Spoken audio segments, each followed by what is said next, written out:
Antum lihat, Nabi nggak pernah tinggalkan sholat tahajud sampai bengkak kakinya. Padahal Nabi sudah diampunkan dosanya yang lalu yang akan datang. Sahabat juga demikian. Karena apa? Karena penilaian amal itu di akhirnya. Nabi bersabda, innamal a'malu bil khawatim. Sesungguhnya amal itu tergantung dari akhirnya. Maka Nabi menyebutkan dalam satu hadis, kata Nabi, la tata'ajjabu bi amali ahadikum. Jangan kalian heran dengan amal seorang dari kamu. Kan kita bangga lihat amalnya orang. Jangan. Karena kalian tidak tahu bima yukhtamulahu, dengan apa akhirnya Allah tutup dia. Kita nggak tahu. Saya dan antum nggak tahu tentang akhir kehidupan kita. Tapi kalau kita terus istiqomah melakukan amal-amal soleh, insya Allah akhirnya husnul khotimah. Insya Allah. Karena apa? Karena akhir itu merupakan warisan dari amal terdahulu. Kata Imam Ibn Rajab di dalam kitabnya Jam'ul Muhikam, kata beliau, al-khawatimu mirathu as-sawabiq. Al-khawatimu mirathu as-sawabiq. Akhir itu merupakan warisan dari amal-amal terdahulu. Kalau sekarang kita ini rajin baca Quran, baca terjemahnya, baca tafsirnya, rajin untuk ilmu, rajin melakukan amal-amal soleh, kita rajin, dan kita nggak pernah tinggal, maka insya Allah akhirnya dia husnul khotimah. Tapi kalau dia sekarang rajin ditinggalkan, ini nggak tahu tentang akhirnya. Atau sekarang dia terus istiqomah dalam ketaatan, kemudian maksiat, ingat taubat lagi, kemudian maksiat lagi, kita nggak tahu tentang akhirnya orang ini.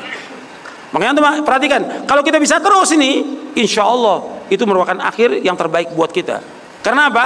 Akhir itu merupakan warisan dari amal-amal yang sebelumnya. Paham ini? Kita baca hadisnya. Antum lihat di halaman 56.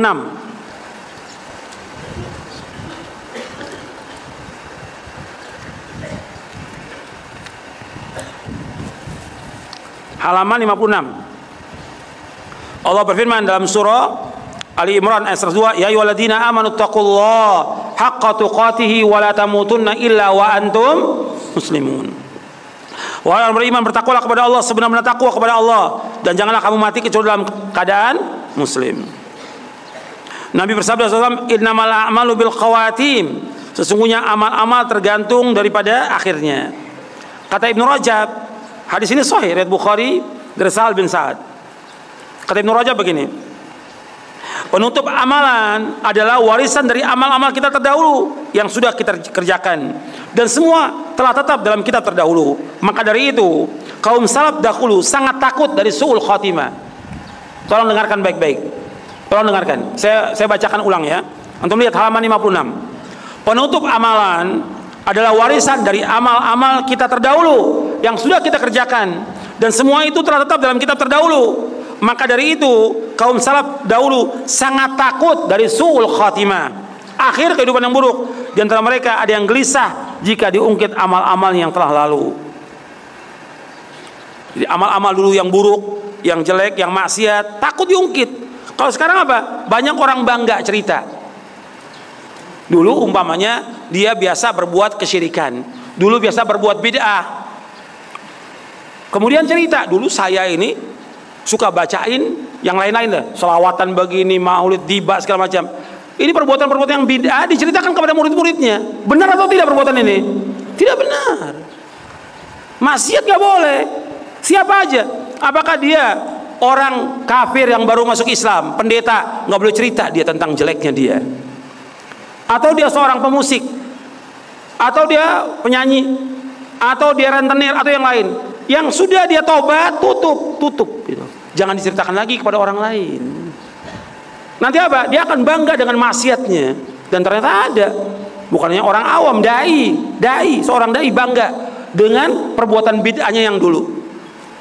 Mungkin kebanggaan itu khawatir justru akan apa? Membawa dia kepada su'ul khotimah. Ulama salaf takut disebut kejelekan yang dulu, tutup udah. Jangan sebut lagi. Minta ampun kepada Allah. Jangan diceritakan, jangan bangga. Dan banyak cerita itu untuk apa? Untuk bahan ketawaan. Ada nggak yang begitu? Ada. Cerita masa lalunya bangga dia. Dulu saya pernah berbuat bid'ah, saya ngajak orang bid'ah segala macam. Udah selesai, tutup. cerita lagi, tutup itu. Justru kita khawatir dosa yang kita taubat itu nggak diterima oleh Allah. Takut kita. Justru kita berusaha minta kepada Allah agar kita tetap istiqomah. Makanya para ulama salaf terus berdoa, dan doa sebagaimana doa Nabi nggak pernah tinggal doanya. Ya muqallibal qulub, tsabbit qalbi ala dinik. Ya Allah yang membolak-balik tetapkan hatiku dalam agamamu. Makanya ini harus perhatikan bahwa kita amal-amal tergantung daripada akhirnya. Sebab bisa nanti seperti ada seorang ulama dari Bani Israel yang bernama Bal'am bin Ba'ura. Dia menguasai ayat, kemudian dia tergoda oleh setan, akhirnya dia sesat, dan akhir kehidupannya juga jelek. Allah sebutkan dalam surah Al-A'raf ayat 175, nanti Anda bisa baca itu di halaman 57, 58.